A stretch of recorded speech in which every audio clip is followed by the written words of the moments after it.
First, let me say Colin is a brilliant guy, one of the smartest guys I know in the business. You just talk to him and you start getting all these ideas about how you can tweak your conversions. And he's just a copywriting and persuasion, master at this point. And a lot of people follow him. He's also a great person in terms of like building a huge cult-like following. He has true fans that buy everything he puts out, which enables him to live his dream lifestyle of playing Legos and video games and hanging out with his kids.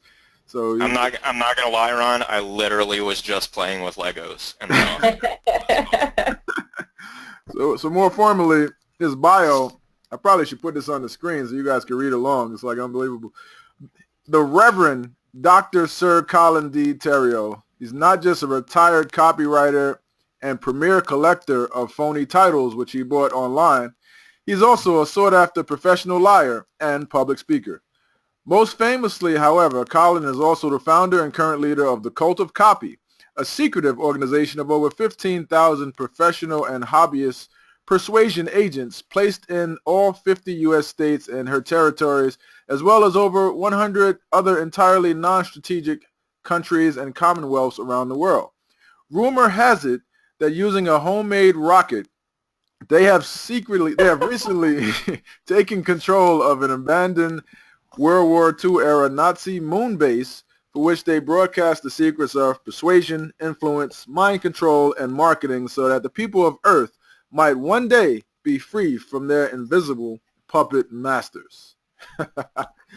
If that's not like a great intro, I don't know what is.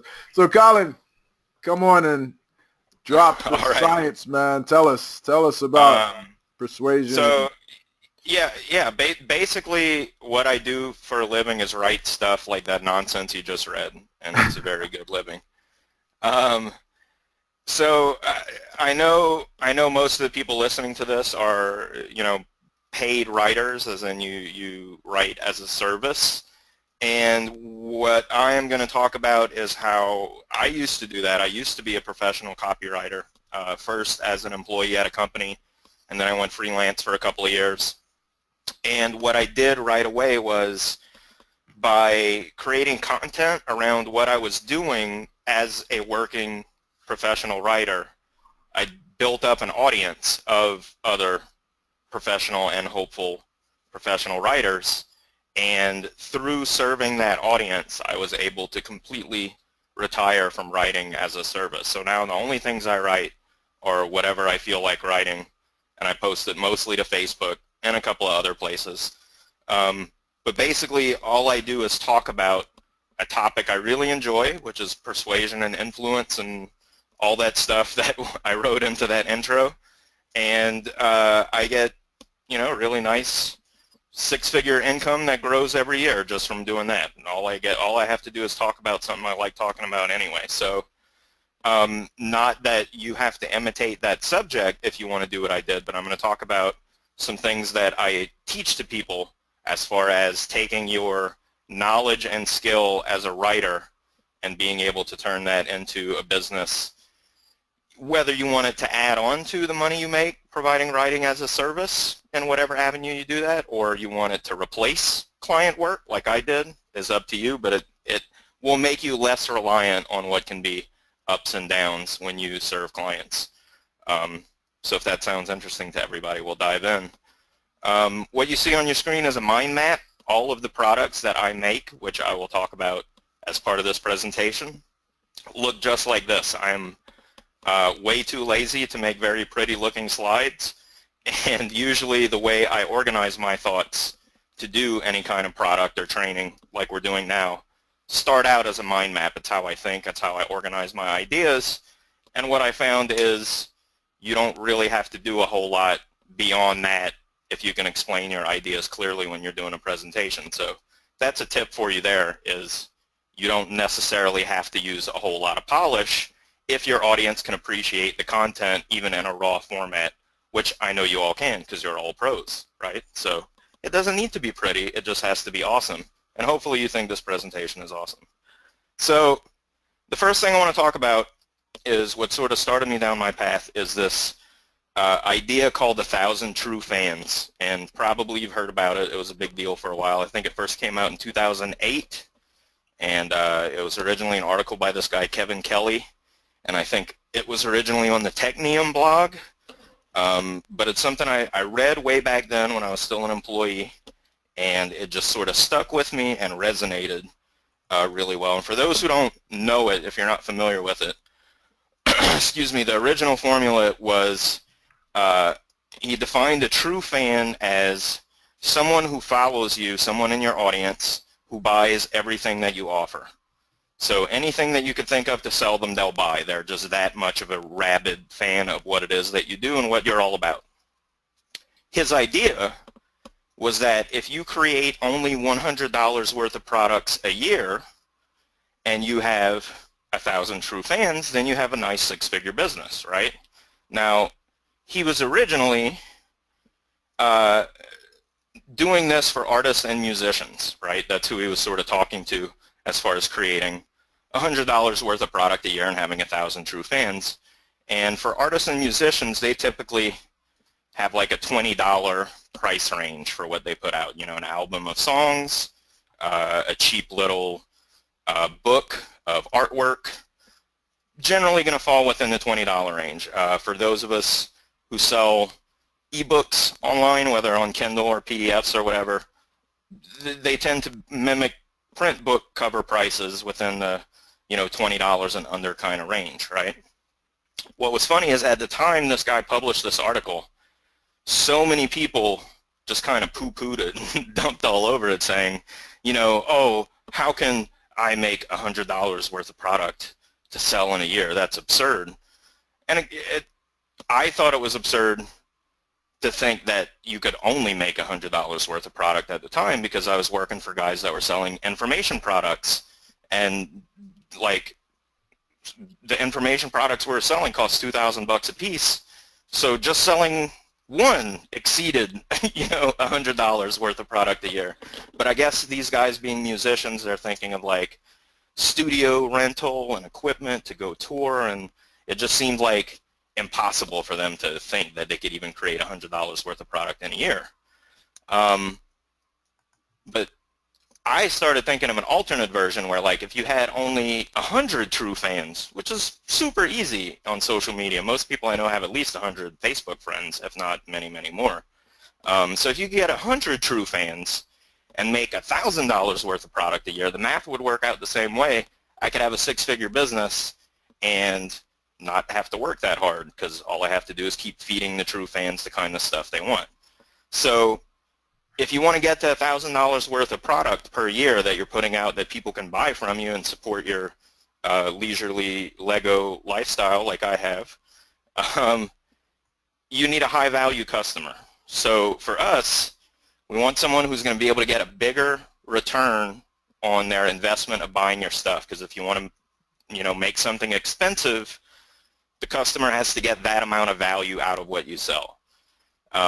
And people are willing to spend more if it's valuable information that they can use that will give them a bigger return. So for us as writers, if you are learning how to make money as a writer, how to live a writer's lifestyle and get paid to do that, which obviously you are because you're here, you are the kind of person that spends money to learn this stuff. There are many of you, right? If you are learning it and doing it, and you create content about what you're doing, that's your audience, right? The people that you currently think of as competitors are your future customers when you do what I'm going to advise as part of this talk, which is to immediately turn around and teach people what it is that you're doing that's working, right? You're sort of become a journalist, keeping track of your own success and your trials and tribulations, things you're trying, things that work, things that don't work, things you bought that you like, things you bought that you hated. You just basically tell people what you're doing, and that's where your audience comes from, because that material is valuable and people will pay you for it because you are doing things that they don't have the time to do. You're making the decisions that they don't have to explore because you helped them out and made them for them. So I mostly make $100 products. So just like this mind map you're looking at here, I do trainings that are one problem, one solution trainings. For example, like a sales letter template or a video script template. I'll do an hour-long webinar. They usually end up being longer than that because I like to talk a lot, in case you didn't notice yet. But these trainings are for pros, so they're unpolished. They're just pure content. We get right into it. Not a lot of fluff. There's not a lot of sales material because they paid $100 to attend. It's already sold, right? We'll talk more about the way that I do these products before we get to the end of the talk. But these products are worth $100 to them because what they are things that they can turn around as copywriters and use to serve their clients for many, many more multiples than $100. So it's well worth it for them to pay that amount. And $100 is more than most people are used to making for low-end information products. But it's super easy to deliver on that value, and I'll tell you how a little later. But just to give you an idea, once you build up this audience, I write and talk about persuasion and influence and conversion, right? So these are other things that I've sold to the audience, even though initially all I wanted to sell them were the trainings that I just talked about. So I've sold merchandise like t-shirts, because people think the group is cool when we have a logo. We have little inside jokes and things, so I sold the t-shirt. I made a t-shirt design and sold a bunch of those. I always include that one because I just did it as a fluke. Like I wanted a cool t-shirt, so I made it available to other people and I sold a bunch. So I always thought that was interesting that as a writer, I sold a bunch of t-shirts. I also do consulting. I don't do it so much anymore, but I used to sell critiques, which is instead of me writing your material for you, you get someone else to write it and I'll look at it and tell you what you need to fix to make it more effective, right? So that was a fun service because I got paid to read what other people got paid less to write and work really hard on. So that was always fun for me. I sell mentoring to people who want to do what I've done and sort of build up your own fan audience and make a living serving them. And I've also been paid to speak, like I mentioned in my little intro that I wrote for Ron to read. Just to give you an idea of all the things you can do. I know it seems weird if you're just starting out as a writer and you barely maybe make a living writing. What you learn and what you're able to do as a writer once you make it click and you start making a living at it, these are all things that are possible for you to sell when you build up your own audience. So lots of opportunities to go well beyond writing. So how do you do this if you're not like the expert? Because most people think if you want to build up a huge audience, you need to be an expert in your field from the moment you start, right? Like no one's going to want to follow you if you're not the master at doing what you're doing, but that's just not true. The bellwether effect is something that I coined the term, but I'll explain what it means in a minute. But it's also called leading from the middle. And you're doing basically what I talked about in the 100,000 True Fans model. You are not advanced very far beyond the audience that you're building up. So you're not the guru at the top of the mountain. You're climbing the same mountain that your audience is. You're just a couple of steps ahead of them, and you're telling them, you know, don't step in that hole. Don't trip over that rock. The information you have is valuable, but you're not light years ahead of them. So they can see themselves doing what you're doing because you're sharing with them what you're doing and making it easy to follow, right? So you don't declare yourself a leader, and what you basically do is you're blazing your own trail, but by the simple fact that you are going to be an action taker, and you're going to turn around and tell people about the actions you're taking, what worked, what didn't work, and all of that, you become a leader because people follow you. You don't declare yourself the leader, but if you make yourself easy to follow and you're doing interesting things, people are going to want to follow along. So, let me open this one. The bellwether, a bellwether is a sheep. It's a kind of sheep. Before I explain that sheep metaphor and why it's called the bellwether effect, one other thing I wanted to note is the kind of people who watch the sheep, right? So if you think of your audience as sheep, I know some people find that to be an insulting metaphor, but let's just go with it for now. Pretend your audience are sheep, right? So the kind of people that typically pay attention to the sheep that make their living off of exploiting or consuming these sheep, you have the shepherd, who you would think of that as like your legitimate, benevolent guru type person who really wants to help people. They've mastered whatever it is they're about and they just want to help people, right? That's the shepherd. Takes care of the sheep, doesn't hurt them. The sheepdog is typically the kind of person that works for the sheep, right? They don't do anything new, they're not creative, they're not helping, but you can think of that as like the affiliate market. Like they don't make their own new products, but they serve the audience by promoting the things that the shepherds make. But then you also have wolves, and wolves are the scammers and the people who are selling get-rich-quick schemes, and in the health and beauty industry, they're selling all kinds of potions and pills and shortcuts and all of those kind of things. And basically, they don't care if the customer buys and then never buys again. They just want more and more customers. And people who follow that model tend to have to jump from business to business because once they burn a customer, that customer is burned for life. This is a whole different model where we want the benefits of what the shepherd gets, being an expert and having his own flock, but we don't want the work and responsibility of being a shepherd, and we don't really need to build up our own little bunch of sheepdogs to help keep our audience in check. So what we want to be is like one of the sheep in the flock, but we want to be the boss sheep. So that's where the term bellwether comes from, because a bellwether, the wether is a male sheep that's, not to get too technical with the farming terms, but it's been gelded, it's been castrated. That's the boss sheep of the flock, right? So it's like the alpha male that all the other sheep follow. But the trick is, he doesn't know he's the leader necessarily, and the other sheep don't even really know he's the leader. Because the way sheep work is they sort of just stand around bored, looking for something to do. They stand around, eating the grass right in front of their face, and then suddenly the sheep on the side of them moves 2 feet to the left. So that sheep is like, oh, that looks cool, I'm going to do that. So that sheep moves 2 feet to the left and starts eating the grass there. The sheep on the side of that sheep sees that happen on, this is terribly exciting. I was bored eating this grass. I'm going to move 2 feet over and eat that grass. So they move like in a ripple pattern, right? And the trick is whichever sheep gets bored first is the leader, because he moves first, and then all the other sheep follow suit. But the problem is he's not in front saying, hey, sheep, follow me. This is cool. Let's go over here. He's in the middle. And it can be hard to figure out where the flock of sheep is going to go unless you identify that sheep, the one that moves the fastest, and then you put a bell on his neck. So he's the bellwether, because when he moves, he rings. All the other sheep are going to follow that sheep. So even if he's in the middle of the flock, the shepherd just has to listen for where that sheep is going to move. You follow the bell, that's where the whole flock is going to go. So that's the concept of what a bellwether is and why it's useful to do that. So what you want to do in your market is position yourself as a bellwether.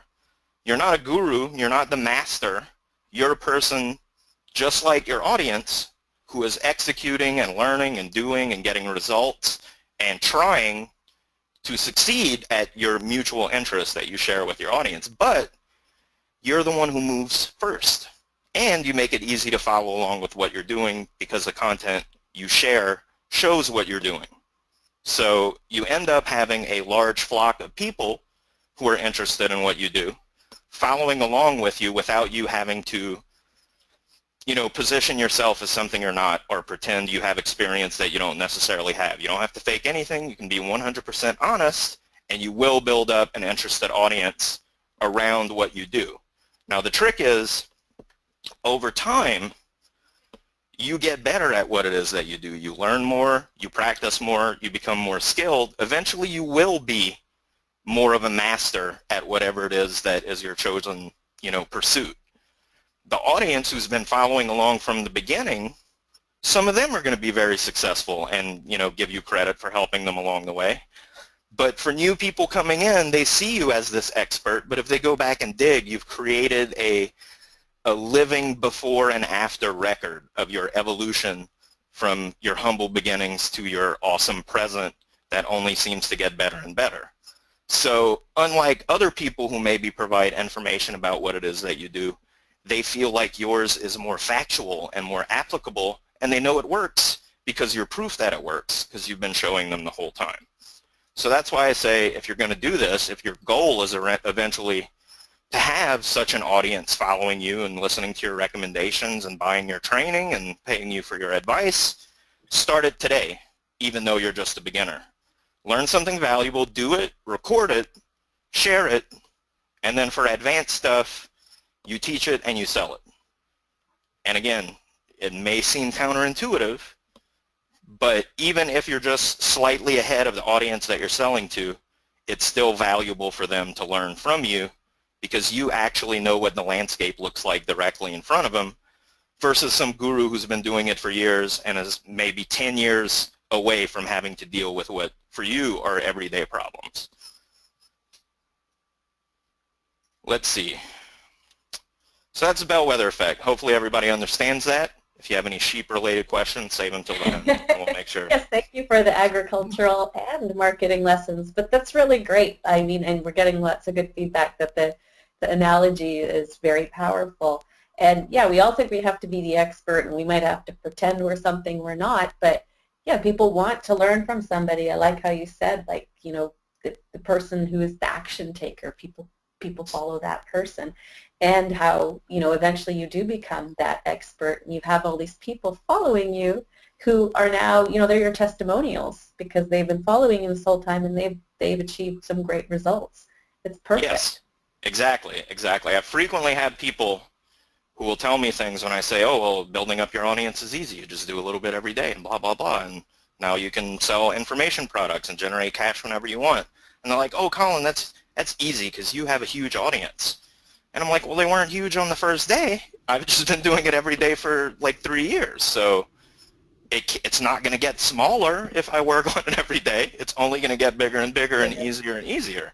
But if I had waited until I was the expert and said, okay, now I want an audience of 15,000 people, that I would have wasted a lot of time. I could have started from day one, which I did. I started doing this as soon as I went freelance and built my audience alongside my expertise, and eventually I quit having to sell my time for money as a service provider. Yeah, and it's for, I mean, you're doing it with copywriters and copywriting, but I mean, this translates to anybody, like weight loss or wanting to get into better shape, if it's fitness or something, or finance. Yes. At a minimum, I'm not saying every topic that you can think of would be something that could support your entire life, but at a minimum, any hobby that you have that's something that you spend money to pursue is something that you could follow this formula and at a minimum subsidize the money you spend to pursue that hobby. So by simply sharing what you do to pursue that hobby in a public way so that people can follow along, you should be able to make at least enough money to where you're not coming out of pocket and anything you want to buy pertaining to that hobby is free for you to share with the audience. Here are the last two things I want to talk about. The first two are sort of philosophical, and these are more tactical, right? So the 4 whys is a formula that you can use for really selling anything to anyone. You can use it in content, you can use it in emails, you can use it in actual deliberate sales material, but not just for products, but for yourself. And it's really just 4 simple questions. In anything you write, if you answer these 4 questions, it will cultivate the readers to become fans. The people in that audience who would just normally be a passive reader and move on to the next thing, now all of a sudden you're giving them hooks like Velcro that stick to them and make them want to read a little more. And then when they read a little more, they're stuck a little closer and so on, and it keeps building, right? And super simple. Just remember to answer these 4 questions. So the 4 questions are, why me, why you, why this, and why now? So when you're trying to build an audience, you are interacting with them like you are a visible character in their life. You are a persona. They don't know you probably in real life. They only interact with you online. But you are a person who is known to them. Like you're not writing an article with no voice. They know that you are the person creating that content. So what you need to do is, that's the why you, sorry I skipped ahead, but it doesn't matter because you can answer them in any order. Why are you the one to deliver this message to them, and what connection do you have with this product? Why you, right? If you are a person who is pursuing a professional writing career, that's why you. If your subject is about writing, that's why you are the right person to be talking about it. That is your connection to the topic. Then why me? Why are you bothering them? Like, presumably, in this scenario, it's because you have somehow been able to identify them as being someone who is interested in becoming a professional writer, whether this is done via a targeted ad, or you're in a topic-specific group, or you're just posting on your Facebook wall because you are professionally and socially connected to people interested in that topic. You just need to give them a reason so that they understand why you are bothering them. Why are you talking to me? What, of all the people on earth you could be telling this to, why are you telling it to them?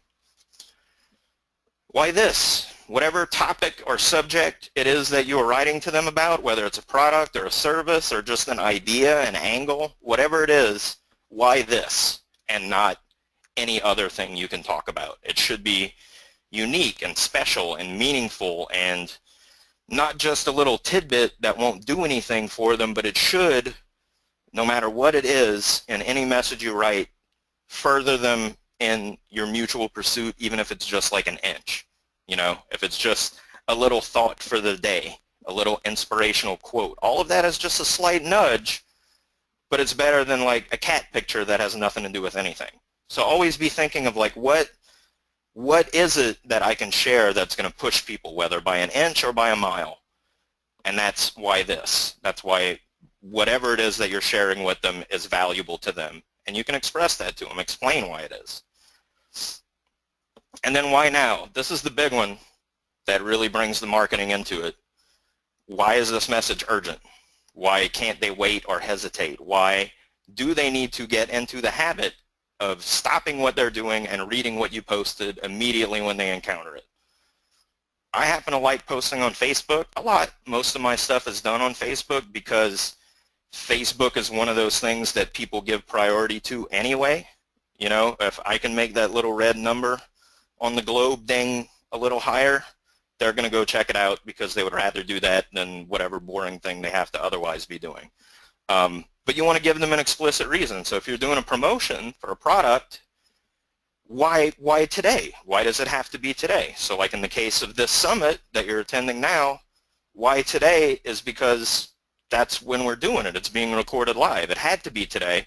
So when you got emails from Ron and Alice last week saying, hey, we need to tell you about this, the why now was because it's happening next week and you need to buy it now if you want to be part of it, right? So always include a reason why you have to tell them this right now. Why is it today? Why is this important for you?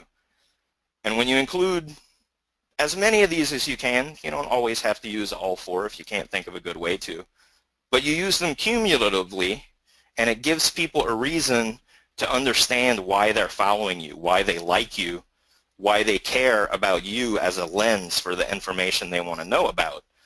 And the reason they start to value you that way is because you're always telling them, I made this just for you. I'm sharing this just with you because you are the person who's interested in this, and I thought you would like it. Here's why it'll help you, and here's why it couldn't wait, right? So it always makes it seem like you are constantly gathering information from all over the internet to give it to them right away because you value them so much. That's the perception it creates when all of your material for your audience answers these 4 questions explicitly without them having to ask. Hopefully everybody follows along with that, but this is like the simplest sales formula I know, and you can build an audience of infinite size just by including these 4 ingredients in your messages. And generally speaking, if you can answer these in a promo before the audience can even sort of formulate the question in their mind, what's great about it for long-term messaging is that a lot of people feel like they're scared their audience is going to experience burnout, like, oh, I don't want to send them a promotion every day, they're going to get mad. If you do it this way, they never get mad because you're giving them a reason why you had to bother them today. So even if they have to say no, they're like, that wasn't for me, but he told me why it was urgent, so I'm not mad at them for bothering me constantly with promotions. It feels much more like you're sharing it with them because you care, as opposed to I'm pushing this in your face because I want you to buy something. But even in general, for non-promotional messages, using these 4 questions and making sure that your copy answers them will always improve the way that it works on your audience. And then finally, we have the core philosophy that is responsible for all of my success. Pardon my French, but that's what the acronym stands for. It's actually the way that I teach to create products. It's named after a quote from Bill O'Reilly, who was caught on, was it Inside Edition, that tabloid news show he got his start on. And apparently they were recording promos, and the guy with the cue cards kept messing up. And Bill, being the professional he was like, I don't need the script, you guys. I can record it off the top of my head, but he used more colorful language to say that particular information. But what I want to tell you is that as a writer who is used to paying attention to all these meticulous details that I needed to be on top of for my client projects, it was taking me forever to do the things that I wanted to do in my own business, which were create my own products, write my own stuff, build my own audience. And it was because I was treating myself as a client. And I needed to not do that because, like, I'm not one of these people that's a perfectionist where I'm like, oh, it's not good enough, I need to make it better. But I'm an infinite fiddler. So if I like something, I will fiddle with it forever. I'll keep coming up with new cool ideas, and it'll take me like 6 months to make a single slideshow because I keep having fun and I like doing it. And if I don't give myself a hard deadline, I never finish anything. So what I started doing was webinars, much like this one, where I charge people to attend a live webinar, and then I teach them something while we're on that webinar, and then I record it, and then that's my product. I sell the recording as the product. And if I wanted to, I can have someone transcribe it and make pretty slides and strip out the audio and make a voiceover, do all of that stuff and turn it into what most people expect from a fancy info product. I've never had to do that because I only sell to people like myself. But you could do that is the point. But the trick is this pulls your knowledge out of you and makes it into a valuable format in the least possible amount of time. And what's great about it is you waste no time creating products that it ends up no one wants. Because if no one buys your training, then just don't do it. No one knows. No one knows no one bought it. Just don't do it if no one buys it, and you didn't waste any time creating any content or product material that no one wanted to buy. But if you're serving your competitors as customers and they can get a big ROI out of what you're selling to the degree that it's worth it for you to charge $100 per ticket, it doesn't take a whole lot of people buying it to make it worth your while. So at the time I was doing this, I was charging a couple of $100 an hour for consulting. So I figured if 2 people buy and show up, it's worth it for me to show up for that hour and talk about this subject. And what's great is if you do it in front of a live audience and you really do know what you're talking about, they ask questions and make the material even better than it would otherwise be. So basically they do a lot of the work for you, and you end up only having to do preparation that is as big as this mind map you see in front of you. You don't have to do a whole lot more. You just put it together, get it in front of them in the format that you can share, and just bombard them with your brilliance. You know, read off your mind map, share all the ideas, give them everything that you needed to give them. And like I said, if you focus on one problem, one solution, it makes it really easy to create a deliverable. You guys get to see my Facebook messages popping up there. So here's the key idea behind this philosophy. You perform the material into existence and record it by doing it live in front of an audience. We'll talk about what I use to deliver that. You set the deadline for the presentation and lock it in. So you start charging people to attend, and you know you have to show up in a week and give them the content that you told them you would deliver, right? So there's a hard deadline. You can't fiddle with it forever. At some point, you have to call it done and show up with what you have.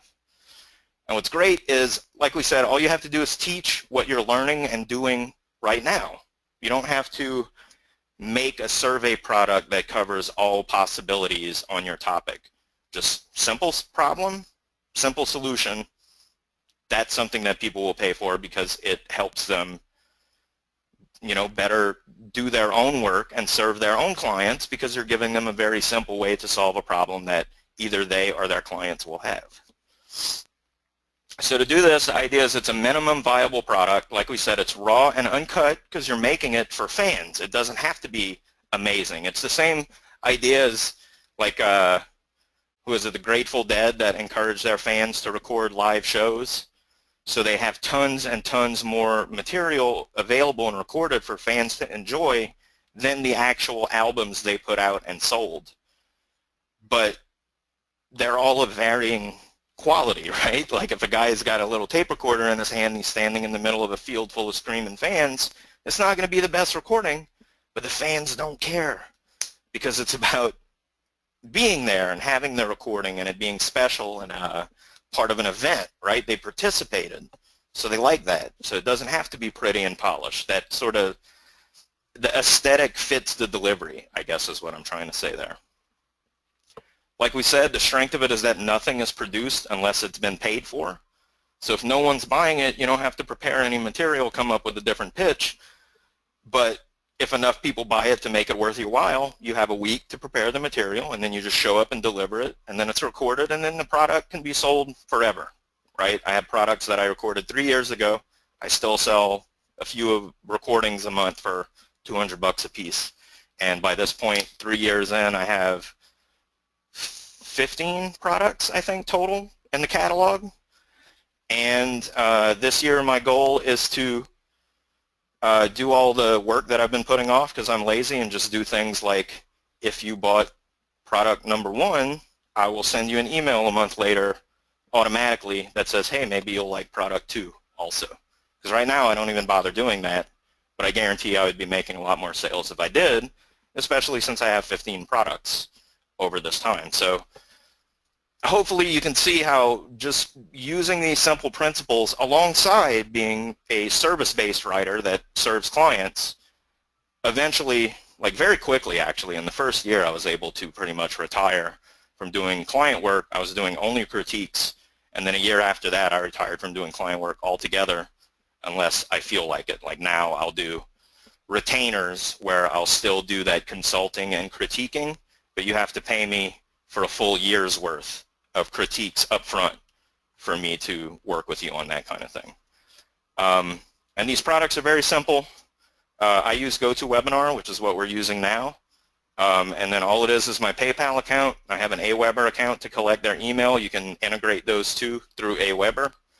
And then optionally, I have a WordPress installation. That's what I use to put the download links. But I sometimes don't even do that, and I just give people the webinar registration link directly once they pay. But it doesn't even have to be GoToWebinar. You could do Google Hangouts or any of a variety of other online streaming possibilities. As long as you can lock it down and make sure the only people that can show up are the people who have the direct link that they paid for, that'll work. So super easy, and I want to show you by example here.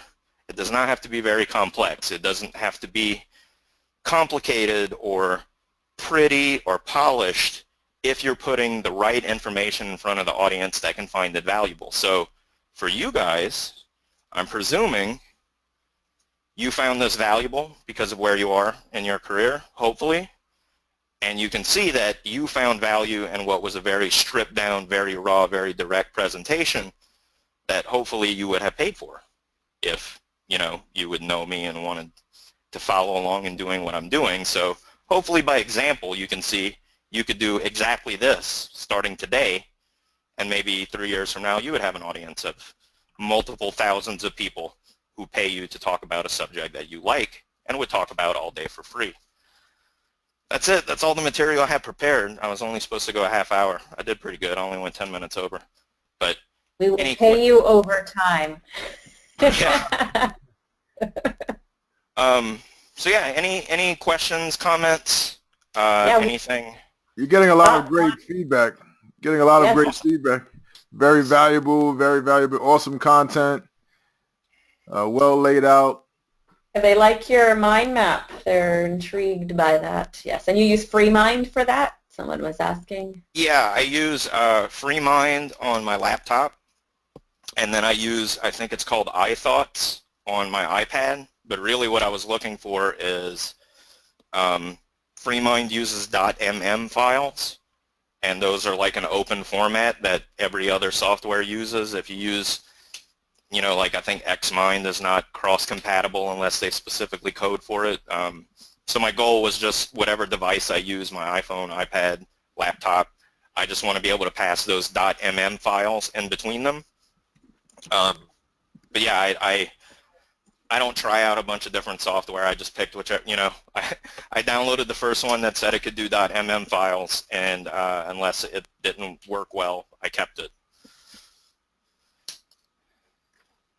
All right. And Sue wanted to know, when you, like for your products, when you do it live, what's the difference between what you charge for that and then once everything's all put together for yeah, later? so what I like to do is, because I want a little bit of a spike in sales when I launch it, I will charge only $100 to attend live, and if you buy a live attendance, you get the recording automatically, right? So even if you can't attend, you still get the recording if you purchase, but then when it's only the recording, I'll let it like die down a week after we do the recording, and then I usually don't talk about that product again for a couple of months, so it's sort of out of people's mind. When I bring it back, it's $200 for the recording, and that's pretty standard. Occasionally I have sales on this product or that product, depending, and I'll knock it down to like 150, but it'll never be only $100 again. So it's always cheapest to buy it when I announce it as being live, even if you only want the recording. So that way I condition people to purchase whatever it is that's brand new that I'm pushing, and then they know they can get the older products out of the catalog at the full price, or if they just wait around, they'll eventually all be on sale. Right on. Okay, so, and I think maybe you're going to share this anyways. Chantel wanted to know where your Facebook page is. I don't know if you have a Facebook page, but I know you have a awesome Facebook group. Yeah, if you just search the Cult of Copy on Facebook, you should be able to find it. The URL is like facebook.com/group/Cult of Copy. But you have to request to join. But unless you have a really spammy profile or it's completely closed off and I can't look at it to make sure you're not a spammer, I generally approve everyone to join.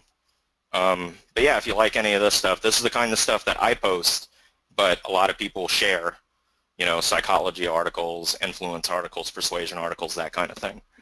It's a very active discussion group, so if you love the topic, it's bottomless. You will get sick of the subject matter before you run out of things to read. Well, I enjoyed I was your friend on Facebook before I knew your group, and I enjoyed you share stuff there too, but Ron told me that I needed to sign up for the group because you post like amazing things there, and he was absolutely correct. It is you spend a lot of time studying these things, and you are, like you said, you're just posting to Facebook, and it's amazing. Like the audience, your audience loves you. You post really smart things that really make you think, and I love it. Yeah, I mean, I love that my job is basically to read this stuff and think about it and apply it. Like and we're lucky to have people like you. So well, Deborah has a great question. She said, you mentioned you're not a, sorry, I have to scroll back up. You mentioned you're not a perfectionist. Any tips for those of us who are perfectionists or too busy having fun making, they want to make everything pretty and perfect, how to get over yourself and get that minimally viable product out there? Social media is great for that, because what I do is I don't edit anything until after I've posted it. So like everything that anyone's ever seen me post online, unless it says edited, like if you go back in and change it, it'll note that it's been edited. If you don't see it say that, you're looking at a first draft. The idea there is you use the post button as the deadline. Once you hit post, then you can edit it if you really want to. But typically, if you're building up an audience as you go, you're too busy interacting with people to really go back through and fiddle with it too much, so you learn to not care as much. And it puts you more on the schedule of what are you going to post next instead of continuing to worry about something you already posted. It helps you really think of it as, you know, that's in the past. What's the new thing? Instead of focusing on something that's already been published. Because really, what you post today is what people are going to read. The typo you posted a week ago, no one cares about. So what it does is it gives you the discipline and the habit of really concerning yourself with creating new and ongoing content, posting more and more every day, and eventually you don't have to fiddle with everything because you get better at stating it the way that you meant to as you type it out the first time. I guess you could sort of think of it as like the perfectionist is like a classical composer, you know, constantly tweaking and retweaking the notes on the paper. But what you want to get good at is more of thinking of yourself as like a jazz performer, right? You want to be good at writing and publishing in the moment and sharing things as they're happening. And then, you know, once you turned it in, once it's posted, you're done. I guess it would be sort of like journalism too. Like if you write for a newspaper or a magazine, once you turn it in, you can't mess with it anymore. Like it's done, it's published. You're moving on to the next thing. Try better next time. If if something you published really bugs you and you wish you had done it a different way, fix it in some future thing that you publish instead of worrying about, you know, what you already did. Does that make sense? Yes, and Deborah says that your advice is great, and a few other people also responded that that answer is good. Yeah, but it's once you just get out there, you do it, and you know, worry about that later. There are sometimes you know, people who get upset about typos and things like that, but really, you know, we're human, so what's the point of worrying about those people? Serve the people who are more interested in the message.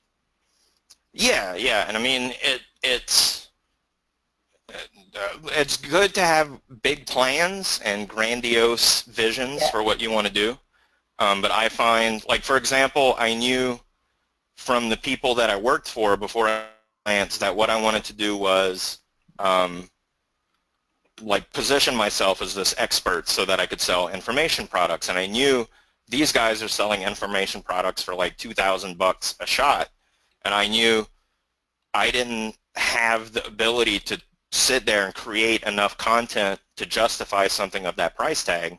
But by doing my products one piece at a time as one problem, one solution, I did, if anybody's familiar with the Voltron cartoon from the 80s, I call it the Voltron, where I knew I was doing individual pieces that later on I can bundle them all together into one big giant thing. So I have a sales letter template, I have email templates, I have a video script template, I have a webinar template. Those things solve problems individually in a valid way, but if I bundle them all together, I can easily make like a $2,000 mega copy course that covers pretty much everything anyone in the IM industry is going to ask a writer to try and write, you know, to hire you. So I got my audience to subsidize the creation of my big giant mega product bit by bit as I went along. So it's good to have the big grandiose plans, but think about how you can break it down into tiny pieces that will add together. And that ties back into the Legos, I guess. I think of things like Legos. Every little piece is an individual piece, but they all lock together if I want them to. Does that make sense? Yep. It does. Yes. All right. So lots of great feedback. Fantastic webinar. Many thanks for Colin for being so real and down to earth. Nice. Lots of great feedback here. Awesome. Well, thanks everybody. Yep. Thank you, Colin. That was awesome. I'm so glad I invited you to, so glad we invited you to join on this. You just added a completely different flavor that nobody's talking about, and it's just perfect. for our Well, audience. Well, thanks for having me, guys. I really appreciate it. Obviously, I love talking about this stuff. If anybody wants to continue the conversation, you know where to find me. And anybody needs anything else? Coffee. Yep, Cult of Copy. A lot of people asked, and I answered the question, but just search for Cult of Copy in Facebook. Yeah, and I have cultofcopy.com, but that's like under construction. For how long has it been under construction? You know, like a year and a half. You know. Yeah, I like to post the link. Yeah, I like to you know, take my time. You can get to the group and the YouTube channel from there, and I intend to start posting more and more content. Like I said, that's my 2016 goal is to what's the guy before me, Dan? Daniel. Yeah, so he said about like taking the content you already have and repurposing it. Well, I have a ton of products and a ton of posts that I've built up in my group over the years, so now I have a blog where I'm going to dig through the archive and repost stuff that I wrote, you know, as much as 3 years ago and put it in public to grow my group, because none of them have ever seen it, and it's buried in the group. So I can just drag it up and reuse it and not have to write anything new. In fact, that's my goal. I'm trying to force myself to not create any new products this year, because when I get bored, I just create a new product. So I'm going to try and do that to force myself to make sure I'm building all the things to help me maximize the, you know, over a dozen products I already have, because I know I'm not doing a good job with that. But through the methods that I talked about today, I basically made a really comfortable living getting paid to create all that stuff. Now I'm sitting on a pile of content that I can convert into even more money, even more passively, without me having to do anything. So, you know, if that serves as a little more encouragement for people to get started right away, even while you're still learning, if you're committed to becoming a professional writer, that's something that's valuable that people will want to learn how to do, is follow in your footsteps. Yeah. And for, you know, how you talked about your Facebook content, Ron shared this a while ago, and you probably know, Colin, but I don't know if anybody else knows, but you can download all your Facebook posts, right? Ron, yes, but not in groups. Not in groups. It doesn't take the group content. You still have lots on your own personal that would be useful. I do. But one tip I would recommend, and I teach this to people who are, like, I have a training about starting groups. One thing you can do is through, what's it called? Is it Zapier? That it's like a web app where you can set if-then statements. Something, yeah. Zapier, yeah, I heard of Zapier. Yeah, it's like Zapier, and there's another one called IFTT for if this, then that. Yes. But basically, you can set it so that it monitors your Facebook group, and every time a new post is posted, it will send you an email. So you can set up like a Gmail account just for your group, and it will collect emails for every post anyone makes, and it'll have a link to that post. Because what happens as the Facebook group fills up, the old stuff falls all the way to the bottom, and if the group is old enough, it can be impossible to scroll all the way to the bottom from 3 years ago, because it's tens of thousands of messages. And only recently has Facebook's group search started actually being any good. So it used to be really hard to find the old stuff. So either keep track of your own posts by saving the post URL yourself, like in a little spreadsheet or whatever. I'll usually, when I post something that I've composed like offline in the notes program or whatever, I'll just copy and paste the URL into the file so that I have like a folder of text files of all the things I've ever posted, and at the very top is a URL that if I click on it, it'll go to the page on Facebook where I posted it. Habit, that way you won't lose that archive of stuff, because if I had to go back manually and dig through the archive, it would be a pain. I wouldn't be able to do it. Right. Yeah, great tip. Okay, well, I guess we'll wrap it up here, right? Or you got something else? No, I'm all good. All right. Well, thanks again, Colin. Some Legos. Yeah. Well, thanks everybody for coming, and thanks Ron and Alice for having me. And Thank you. You guys have a great week. All right. Talk soon. Bye-bye.